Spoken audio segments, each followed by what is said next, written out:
নেইমারকে ছেড়ে দিল Al Hilal. এবার কি হবে তাহলে নেইমারের, তা আমরা বিস্তারিত জানবো প্রতিবেদনে। গুঞ্জন সত্যি হলো, সৌদি আরবের পাট চোকালের নেইমার সৌদি ক্লাব আল হিলালে কাল রাতে জানিয়েছেন পারস্পরিক সম্মতিতেই নেইমারের সঙ্গে চুক্তি বাতিল করতে রাজি হয়েছে তারা।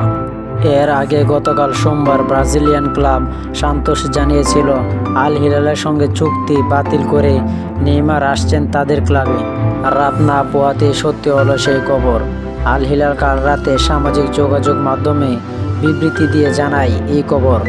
নেইমার আর হিলাল ক্যারিয়ারে যা দিয়েছেন সেজন্য তাকে ধন্যবাদ। আমরা তার সাফল্য কামনা করছি।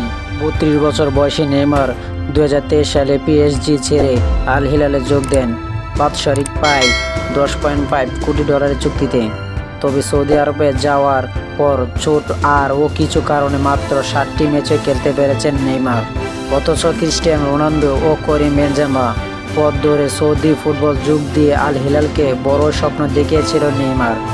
আল হিলাল যোগ দেওয়ার 2 মাস পরে হাঁটুর চোট ছিটকে দেয় নেইমারকে। ব্রাজিলের হয়ে বিশ্বকাপ বাছাই পর্বে ম্যাচ খেলতে গিয়ে চোট পড়ার পর 1 বছর মাঠের বাইরে ছিলেন নেইমার। চোট কাটিয়ে ফিরে গত অক্টোবর ও নভেম্বর 2টি ম্যাচ অল্প সময়ের জন্য মাঠে নামলেও আবারও চোট পড়ে ছিটকে যান ফুটবল থেকে।